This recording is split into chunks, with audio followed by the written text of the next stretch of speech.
Hey everyone, it's Hallie here. Sorry for not updating for the past 2 weeks. A lot of stuff has been going on, but I am back and I am going to be doing a Gilded Wolves review / makeup look, and I am so excited to get into this. I love this book so much. So yeah.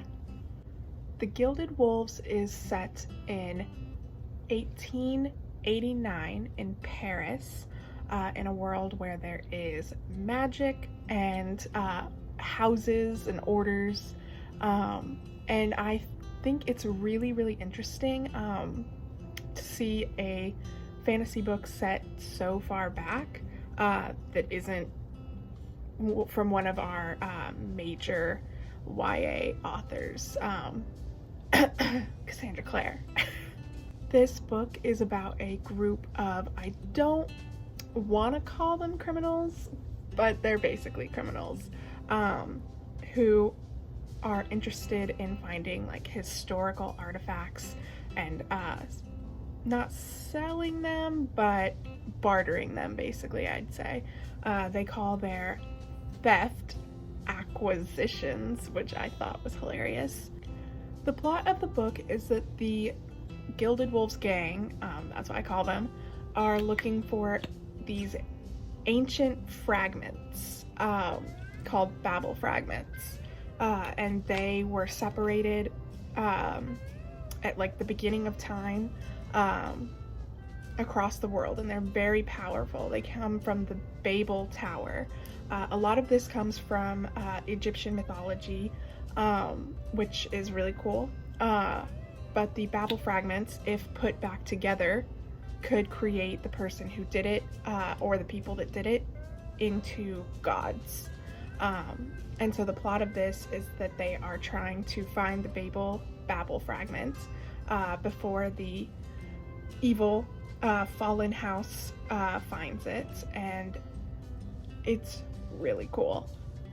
Long story short, this is a heist book. I'm gonna go ahead and do the obvious and say if you liked Six of Crows, that you'll like the Gilded Wolves. It does have a lot of the same elements. We have the head of a crew kind of orchestrating the entire thing, and then we have characters that each have specific purposes. Like Wylan from Six of Crows, I would say, is most comparable to Zofia from the Gilded Wolves. However, there are a lot of differences in the Gilded Wolves from other heist books that I've read. I've never seen one with the Egyptian mythology mixed in with some of Roshani Chokshi. I know I'm saying that wrong, I'm so sorry. Her own kind of spin on it, and I thought that it was just really original and super interesting, and I was never bored. So we do have a lot of characters in the Gilded Wolves. First, let's talk about Severin. He's so cool. He is basically the leader of this gang. He is the owner of Hotel L'Eden. Severin was supposed to be the heir to the House Vance patriarchy. However, they did the blood test on him when he was, I want to say 7, and they found out that he was not the next blood heir to the House Vance throne. Since then, Severin had been jumping from family to family, no family really wanting to keep him, and he ended up finally going on his own and having people invest in him, and opening up his hotel where he met the rest of his crew. For most of this book, Severin is being driven by the need for revenge, because he believes that he was rightfully the heir to House Vance, and he is, I guess, looking to avenge his younger self, from having to jump from family to family, no one ever wanting him, and he basically runs on spite. So if you like that kind of character, he is so cool. Next we have Severin's brother by all intents and purposes, Tristan.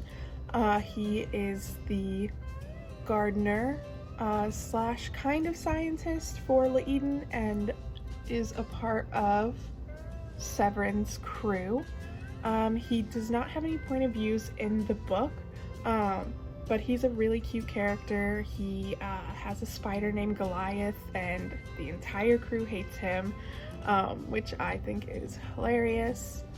Because we don't see Tristan's point of view, we don't really see why he's doing this, going along with Severin and going on this heist that is very dangerous and risky. Severin gave them all a choice. He asked them whether they wanted to do it or not, and they all agreed. So the most we can tell from this is that he is agreeing because he's Severin's brother and he loves him. Next, we have Layla, who is the pretty girl, the dancer. She is a distraction, but she's also extremely intelligent. We see her as the famous Lindigme. She is a public figure in Paris. She dances and has public disputes and arguments and romances, and everyone's obsessed with her, but she keeps her real identity a secret, so no one knows who she really is. They don't know that Lindigme is Layla. A little into the book, we find out that Layla and Severin had one night together about 2 years before the book takes place. They agreed to never speak of it again, but they both are secretly still kind of in love with each other, and I want to say that it is one of the most well-written, slow burn, pining, just delicious romances I've ever read. It's kind of insane how good Severin and Layla are together. Layla is a part of the crew because she is looking for a book. It's an ancient book. I don't want to spoil why, because I know a lot of people haven't read The Gilded Wolves yet, but she is looking for this ancient book, and she thinks that Severin's intel can help her find it, and in return she helps him gather more information and help him on his acquisitions as well. Next we have Enrique, who, I know I'm saying that wrong, I'm so sorry, I'm so white. He is the crew's historian, and I guess I would say brains, although he shares that title with Zofia, but he is half Filipino and half Spanish, and this is a big part of his character. He's struggling to find like where he belongs and like who he identifies with most. Enrique is a member of a group called the Ilustrados, I think, and they're a group of historians, Spanish historians, I think, and they all meet with each other. They give speeches and share information with each other, and kind of are just a group of scholars. Enrique, you could say, is a part of the crew because of his love for history. He loves going on these acquisitions and finding all these historical ancient relics, but he's also there because Severin's name can do so much. It can get you into places, it can get you money, it can get you so many things because everyone knows who Severin Montagne Alari, I know I'm saying that wrong, is. Enrique is also bisexual. He is one of two canon LGBT characters that we see in the first book. The other one is a gay man, and I will touch on that later. But we don't really find out that Enrique is bi until towards the end of the book. But we do see him kind of like blush and be flattered when he is flirted with by other men and women. So it's kind of predictable. But I was really excited when I saw that. It's he is different, I'd say, than other bisexual characters I've seen, and I love him so much. He is a source of so much of the humor from the book, and he's super intelligent and one of best characters I've ever read.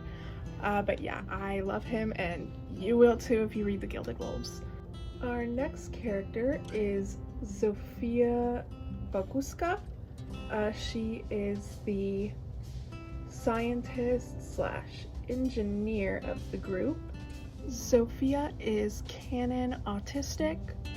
It doesn't ever explicitly say it because there was no diagnosis for autism in 1899. Or 1889, sorry, but there are quite a lot of hints that she is autistic. She doesn't like being in loud spaces. She has special interests in science. She doesn't like her food to touch. She doesn't make direct eye contact. And she doesn't understand the jokes that a lot of the crew make. But they do kind of help her out with it. Zofia is with the group because she was kicked out of university for causing a destruction. I think she set a fire, but she is there to earn money to keep living without her scholarship and without having to tell her sister she was kicked out of university.